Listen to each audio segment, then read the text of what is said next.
नमस्कार दोस्तों, मेरे channel upgrade life everyday every way पर आपका स्वागत है।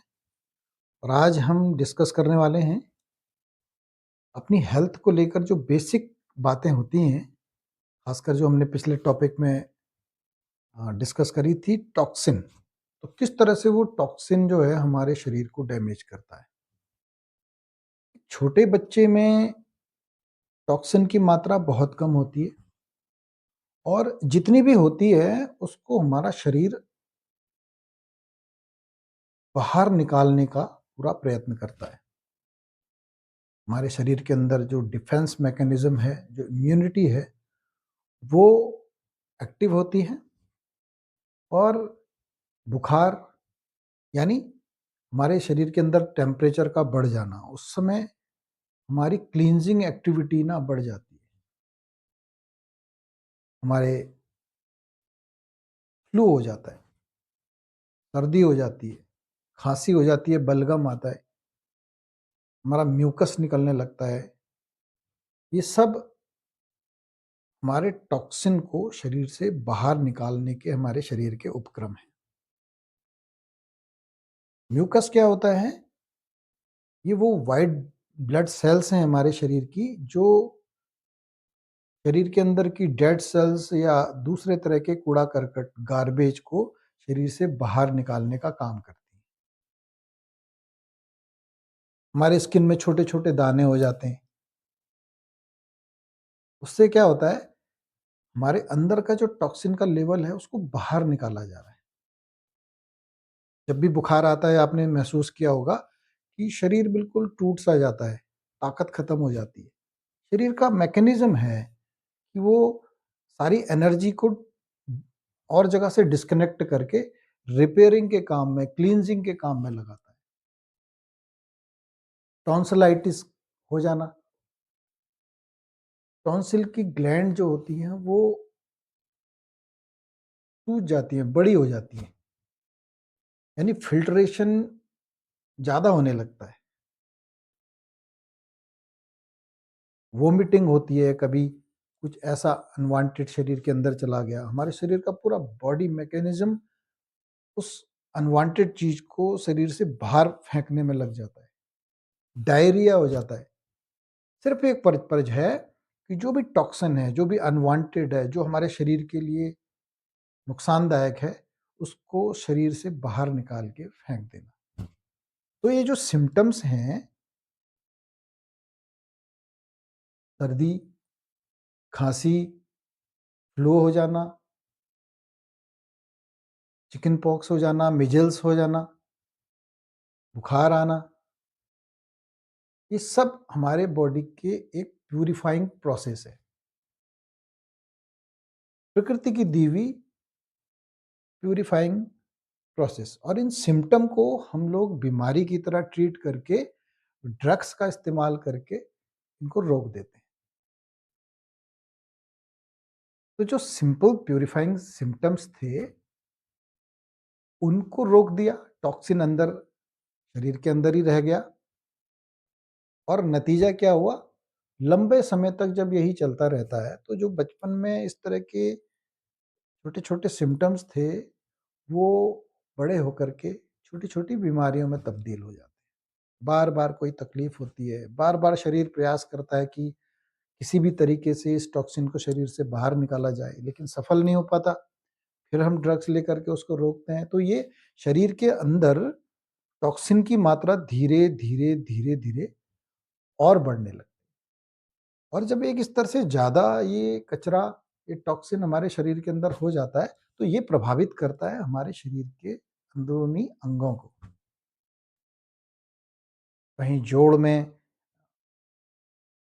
लुब्रिकेशन कम हो जाता है, कहीं पैनक्रियाज में इंसुलिन बनाने की ताकत कम हो जाती है, कहीं लीवर की फंक्शनिंग कम हो जाती है, वो उसका फ़िल्टर पूरा फ़िल्टर चोक होने लगता है। कभी हमारी खून की नसें जो हैं वो, उनमें हार्डनेस आ जाती है, उनकी फ्लेक्सिबिलिटी कम हो जाती है। और फिर हम उस स्थिति को एक क्रोनिक डिजीज़ का नाम देते हैं। आर्थराइटिस हो गया, डायबिटीज़ हो गया, ब्लड प्रेशर हो गया, वगैरह, वगैरह। अभी टॉक्सिन शरीर के अंदर जो इकट्ठा हो रहा है, वो हमने हैबिट बना लिया। नेचर उसको बाहर निकालना चाह रही थी, उसको तो रोक दिया। कम हो रहा कहने को हम दुनिया भर का टॉक्सिन्स और भी डाल रहे हैं और उसमें शामिल है हमारे ड्रग्स भी।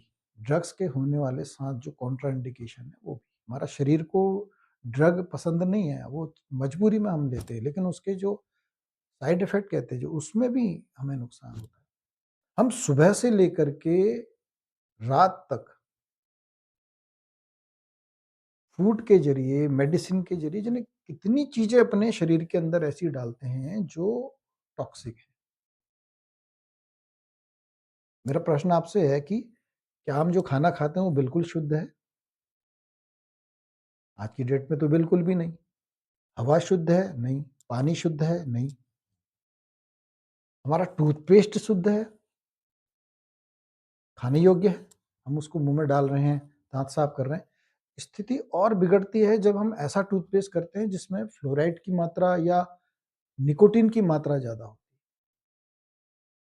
ये हमारे शरीर में अंदर जाता है। भले ही हम इसको ना भी निगलें ना, तो हमारा जो ये मुँह का ऑर्गन है, दाँतों का और जो यहाँ पे जीभ के आसपास का एरिया है, ये इंटरनल ऑर्गन है। होठों से अंदर गए तो सब इंटरनल ऑर्गन, यहाँ पे ना भी निकलो तो ये एब्ज़ॉर्ब होना शुरू हो जाता है। डाइजेशन यहीं से शुरू हो जाता है।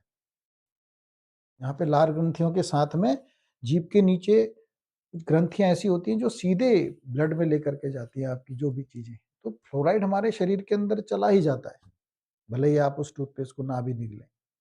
और अंदर जा कर के उसका भी टॉक्सिन, पहले से ही टॉक्सिन बहुत है और वो टॉक्सिन भी हमारे शरीर में मिल गया। बहुत सारा नुकसान हो रहा है। तो क्रो क्रोनिक डिजीज़ों के बाद भी जब हम नहीं चेतते हैं, वो क्लींजिंग नहीं करते हैं, वो टॉक्सिन को अपने शरीर के बाहर नहीं निकालते हैं, तो फिर एक स्थिति ऐसी आती है कि कोई बड़ी बीमारी होने के चांसेस, इर्रेपरेबल, इनक्योरेबल डिजीज़, टीबी हो सकता है, ट्यूमर हो सकता है, कैंसर हो सकता है। या यूँ कहें कि कैंसर जैसी बीमारी भी किसी समय एक साधारण सा सर्दी-जुकाम थी। एक सर्दी-जुकाम को हमने पाल-पोस के इतना बड़ा किया कि वो कैंसर में कन्वर्ट हो गया। कोई कैंसर एक दिन में नहीं होता। तो ये जो टॉक्सिन है ना, असली बीमारी ये है। जिनको हम बीमारी समझते हैं, उनमें से ज़्यादातर सिम्पटम्स वो हमारी प्यूरिफाइंग प्रोसेस है। हम स्नोफिलिया को दुश्मन मानते हैं। हम रिपोर्ट में देखते हैं स्नोफिलिया बढ़ा हुआ है। हमको लगता है कि स्नोफिलिया को कम करना है। जबकि हकीकत में स्नोफिलिया हमारे शरीर का व्हाइट ब्लड सेल्स का एक ऐसा स्पेशल कमांडो है जिसका प्रोडक्शन ही तब होता है जब ऐसा इन्फेक्शन हो जाए जिसको नॉर्मल डिफेंस सिस्टम कंट्रोल नहीं कर पा रहा। आप ऐसे समझ लीजिए जैसे दुश्मन की सेना का सिपाही हमारे देश की सिपाही की वर्दी पहन करके हमारे देश में घुस गए। उनको आइडेंटिफाई करना बड़ा मुश्किल है। तो ऐसे में जो सामान्य सैनिक होते हैं वो उसको पहचान नहीं पाते। तो इसलिए स्पेशल कमांडो वहाँ पे भेजे जाते हैं, स्नोफिलिया के रूप में। वो स्नोफिलिया एक विशेष केमिकल की बौछार दुश्मन बैक्टीरिया, वायरस इन चीज़ों पे करता है ताकि उनकी वर्दी गल जाए, वो एक्सपोज़ हो जाए और उनको ना पूरा मार डालता है, उनको पूरी तरह से निगल जाता है। तो स्नोफिलिया का प्रोडक्शन होता ही तब है जब खतरनाक इन्फेक्शन हो जाए। लेकिन स्नोफिलिया दुश्मन नहीं है, हमने स्नोफिलिया को कंट्रोल नहीं करना है। स्नोफिलिया को पैदा करने की ज़रूरत क्यों पड़ी हमारे इम्यून सिस्टम को? उनको भेजने की ज़रूरत क्यों पड़ी? क्योंकि वो इन्फेक्शन बहुत खतरनाक था। वो इन्फेक्शन क्यों था? क्योंकि हमारे शरीर के अंदर टॉक्सिन बहुत था। जब ये टॉक्सिन की मात्रा बहुत बढ़ती है, तो ये टॉक्सिन की वजह से ही अंदर बैक्टीरिया और वायरस पनपते हैं। हम बाहर भी जानते हैं ये सारी बात कि कहीं अगर बहुत सारा कूड़ा होगा, तो वहाँ पे मक्खी, मच्छर, कीड़े पनपेंगे। अब दवा डाल करके उसको ज़्यादा लंबे समय तक कंट्रोल नहीं कर सकते। कुछ समय के लिए मक्खी, मच्छर हट जाएँगे, फिर सड़ेगा वो, फिर बैक्टीरिया बनेंगे। सही उपाय है कि वो जगह की सफाई कर दो, उस कूड़े को साफ करके बाहर फेंक दो, हटा दो वहाँ से। मक्खी, मच्छर अपने आप खत्म हो जाएँगे। तो इन्फेक्शन होता ही तब है जब टॉक्सिन की मात्रा शरीर में बढ़ जाती है। एक फादर ऑफ मेडिसिन हिप्पोक्रेटस का नाम सब लोग जानते होंगे। 2000 साल पहले इस बात को कह चुके कि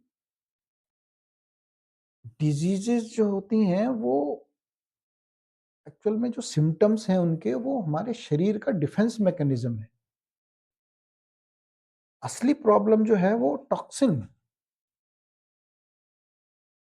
अगर किसी बच्चे की बार-बार तबीयत खराब हो रही है, उसकी स्थिति गंभीर हो रही है, तो आप ये देखो कि उसका पालन-पोषण कैसे हो रहा है, वो किस माहौल में पल रहा है, खान-पान क्या है उसका। हमने उसको प्यूरिफ़ाई करने में उसकी हेल्प करनी है।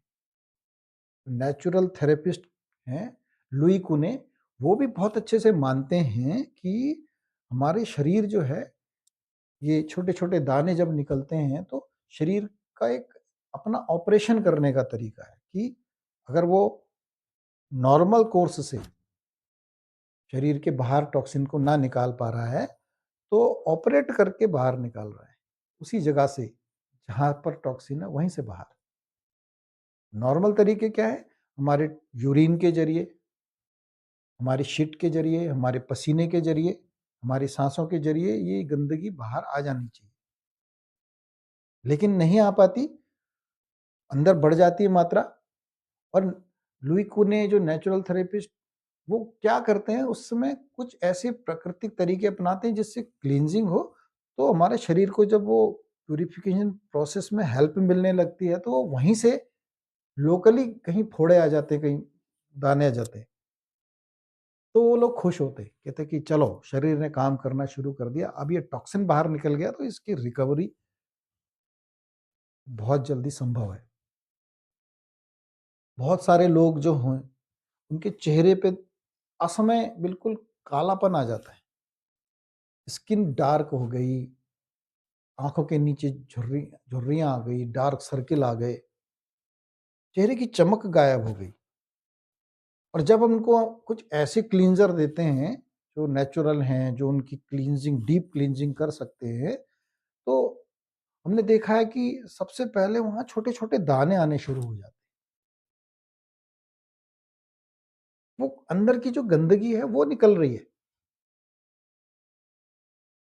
एक प्रॉपर टर्म है इसके लिए, हीलिंग क्राइसिस। मतलब जो अंदर छुपा हुआ है, जो दबा हुआ है, जो सप्रेस हो गया किन्हीं कारणों से, वो बाहर निकल रहा है। और आप अच्छी तरह जानते हैं, अगर अपने घर की नाली की सफाई अगर आप करेंगे, तो नाली के अंदर जो दबा हुआ है, छुपा हुआ है, वो जब बाहर आएगा तो उ उसकी सड़न भी दिखाई देगी, उसकी स्मेल भी आपको महसूस होगी और वो कूड़ा भी दिखाई देगा। पूरे सिम्पटम उसके जो दबे हुए थे, वो बाहर निकल कर के साफ दिखाई देंगे और बड़े हुए दिखाई देंगे। बिना कचरे को बाहर निकाले सफाई संभव नहीं है, और कचरा बाहर आएगा तो वो अपनी जो भी स्थिति है, जो इसके अंदर स्मेल है, जो उसके सिम्पटम है, वो दिखाएगा। तो इसको कहते हैं हीलिंग क्राइसिस। एक दौर से गुजरना पड़ेगा, ये प्यूरिफाइंग प्रोसेस से गुजरना ही पड़ेगा, अगर आप क्लींजिंग करना चाहते हैं। और क्लींजिंग हुए बिना तो आगे की कार्रवाई संभव ही नहीं है। प्यूरिफिकेशन के बिना किसी का नॉरिशमेंट नहीं किया जा सकता। किसी को सजाने से पहले उसको नहलाना-धुलाना ज़रूरी है। कोई व्यक्ति अगर नहाए-धोए नहीं, तो उसके ऊपर सेंट छिड़क के अच्छे-अच्छे कपड़े पहना करके उसको सुंदर और बिल्कुल वेल ड्रेस्ड नहीं बनाया जा सकता। सबसे पहला काम है क्लींजिंग, उसके बाद ही आगे की आवश्यकताएँ शुरू होती हैं। जैसे हम चेहरे की बात करें, तो सबसे पहले ज़रूरी है क्लींजिंग, उसके बाद आता है नॉरिशमेंट। स्किन को जो कुछ देना है, वो हम बाद में लगाते हैं, पहले उसको क्लीन करते हैं। एक बड़ी स कॉमन प्रॉब्लम है, पिंपल्स हो जाते हैं, मुहासे हो जाते हैं। स्किन के अंदर बहुत सारी ग्लैंड्स हैं जो सीबम जनरेट करती हैं, फैट सेल्स हैं, अंदर से कुछ डेड सेल्स बाहर को आती हैं। स्किन एक तरह का फ़िल्टर है, मतलब बहुत सारी गंदगी को ये बाहर निकालता है, इसमें पोर्स होते हैं। लेकिन किन्हीं कारणों से ये पोर्स जो होते हैं जब ब्लॉक हो जाते हैं ना, और अंदर से जो हमारी ग्रंथियाँ हैं, वो ये सीबम, डेड सेल्स वगैरह बाहर निकालने की जो प्रोसेस करती हैं और वहीं अटक जाती है, ऊपर स्किन की लेयर के अंदर अटक गई। तो एक तरह का तो वो टॉक्सिन है। वो टॉक्सिन में जो पैकेट्स बन जाते हैं, उनमें इन्फेक्शन हो जाता है, मतलब वो सड़ने लगता है, उसमें बैक्टीरिया बनने लगता है। तो वो छोटे-छोटे दाने शरीर के अंदर दिखते हैं।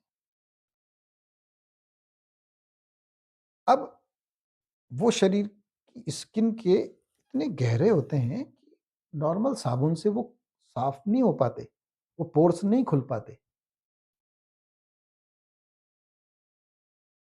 तो जब भी उसको कोई छेड़ता है तो उसके अंदर से वो कचरा निकलता है। लेकिन पूरी तरह सफाई ना होने की वजह से फिर वो दूसरी जगह भी जाता है, और क्योंकि शरीर वो लगातार बना रहा है, उसकी प्रक्रिया अंदर से है, और पोर्स खुले नहीं हैं, जगह-जगह ब्लॉकेजेज हैं, तो वो पिंपल्स कहीं न कहीं से कहीं न कहीं से होते रहते हैं। और हम लोग कोई मेडिकेटेड क्रीम लगा करके, कोई किसी तरह का ड्रग का इस्तेमाल करके उस बैक्टीरिया काउंट को रोकता है, उस इन्फेक्शन को रोकने में सारी ताकत लगाता है। थोड़े समय के लिए आराम भी मिलता है, जब तक दवा का असर होगा, उस क्रीम का असर होगा, तब तक पिंपल्स दबा रहेगा, रुका रहेगा। लेकिन अंदर से जो ये टॉक्सिन को बाहर निकालने की प्रोसेस है, वो तो चल ही रही है ना, जो बाहर नहीं निकल पा रही है, अंदर बन तो रही है ना, वहाँ तक तो आ ही रहा है। कूड़ा तो वहाँ पे इकट्ठा होता जा रहा है, उसको क्लीन नहीं हो पा रहा। तो जब तक उसको क्लीन नहीं करेंगे, तो ये पिंपल्स की समस्या का समाधान नहीं होने वाला है। थोड़े समय के लिए आराम आएगा, उसके बाद फिर वैसा ही होगा। आपको ऐसा सोप चाहिए, आपको ऐसा क्लींजर चाहिए जो डीप क्लींजिंग करके वो जो इकट्ठा हो रहा है टॉक्सिन, उसको बाहर निकाल सके। अगर उसको निकाल दिया तो समस्या ही खत्म, बहुत तेज़ी से आराम आता है। तो इन बातों को समझना बहुत ज़रूरी है। अगर आप हेल्दी रहने का डिसीज़न लेना चाहते हैं, तो अपने शरीर की क्लींजिंग पे सबसे पहले ध्यान देना है, इंटरनली भी और ये एक्सटर्नली भी। तो हम लोग रिकमेंड करते हैं इसके लिए, जो हम लोग खुद इस्तेमाल करते हैं इसके लिए, वो है ये। ये प्रकृति का सबसे बेहतरीन साबुन है, नेचुरल है, सेफ है, और इसकी क्लींजिंग इफेक्ट्स बहुत ज़्यादा है। इसको जब हम इंटरनली जूस की तरह लेते हैं, तो ये हमारे अंदर के टॉक्सिन को, खासकर हमारे इंटेस्टाइन को पूरी तरह से क्लीन करता है। और जब हम इसको साबुन में इस्तेमाल करते हैं, इससे बने हुए साबुन इस्तेमाल करते हैं, तो ये स्किन के ऊपर डीप पेनिट्रेट करके ना अंदर से क्लींजिंग करता है। और अगर इस क्लींजिंग का अगर हम फ़ायदा उठा पाए,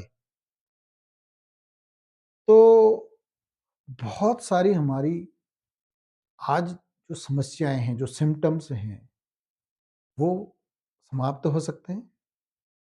दूसरा, हमारे शरीर की जो प्यूरिफाइंग प्रोसेस है ना, जो प्यूरिफाइंग पावर है, वो वापस आ सकती है, क्योंकि हमने उसको सपोर्ट किया एक ऐसे ऐसी चीज़ से जो उसकी जो रिपेयरिंग कैपेसिटी होती है ना, वो फिर से खोल देती है।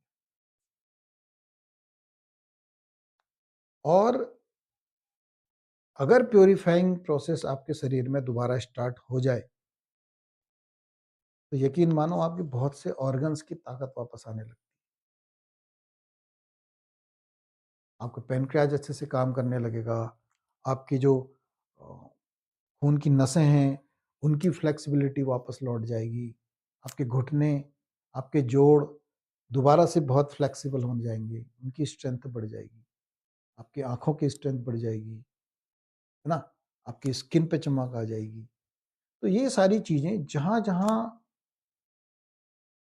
सुधार की गुंजाइश है, वहाँ-वहाँ सुधार होने लगता है। ये ना सिर्फ़ क्लींजिंग करता है, बल्कि आपके शरीर के अंदर सेल रिजेनरेशन को भी बढ़ाता है और उसके अलावा बहुत सारे फ़ायदे हैं। अगले लेसन में मैं इसके बारे में पूरा डिटेल में बताऊँगा। अगर आपको इसका फ़ायदा उठाना है, तो आप मेरे नीचे कमेंट ज़रूर करें, कमेंट बॉक्स में जा कर के, और इस चैनल को सब्सक्राइब करें और बेल आइकन भी दबा दें, ताकि जब भी मैं कोई वीडियो डालूँ और इन्फॉर्मेशन आपको दूँ, उसका नोटिफ़िकेशन आपको तुरंत मिल जाए।